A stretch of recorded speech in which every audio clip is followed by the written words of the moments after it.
I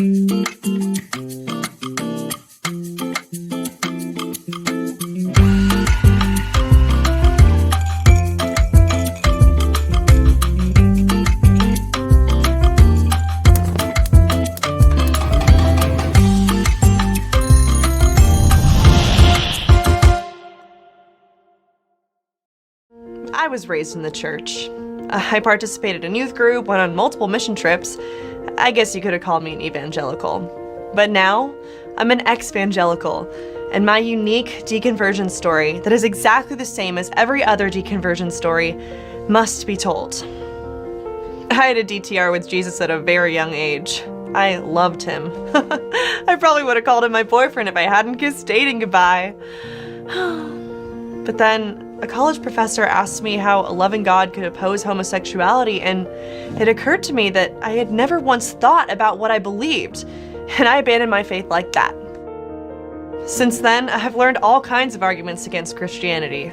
Did you know that there are other religions? Explain that, Christians. Or did you know that some people have had bad experiences with people at church? I'd love to hear the apologetics to explain that one.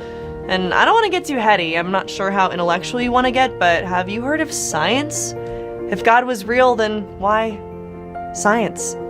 Science. Checkmate.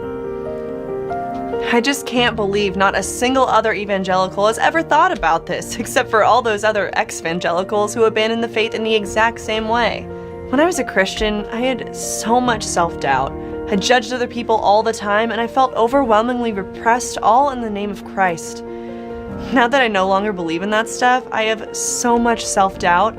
I judge other people all the time, and I'm repressed like never before, all in the name of myself.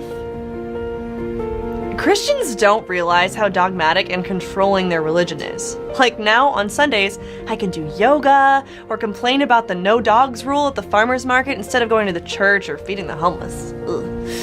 Instead of reading the Bible, I can read quotes on Instagram. And when someone is telling me their prayer request, I can freely wait until it's my turn to talk and then make their problem about me. The idea of evangelism is so offensive. To try to convince people that your beliefs are right while their beliefs are wrong is reprehensible. And I've now made it my life's mission to convince people of that. I can't believe I used to stand on the sidewalk asking people if they wanted to hear the 4 spiritual laws. How arrogant do you have to be to do that? Sorry, Christians, you don't get to tell people their beliefs are wrong. I do.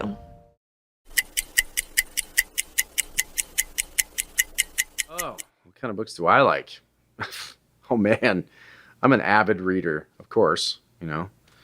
I like Harry Potter, obviously, though I have not been a fan of J.K. Rowling as of late, you know. The Twilight series. 50 Shades. It's spicy. Girl, Wash Your Face. Oh, I love that. Stop Apologizing. Every op-ed by David French. The Da Vinci Code. That's a little old, but I like it still. Most of Stephen King's latter-day works. Animorphs. You have summoned the Prince of Temptation. For what purpose? Oh, shit. I have addiction demons and I don't understand them.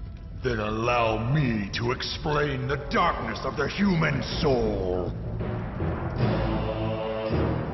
So you've got dopamine, right? That's the chemical that gets released in your brain whenever you do something pleasurable, like eating, sex, and that's just nature, right? Like rabbits and fish and shit.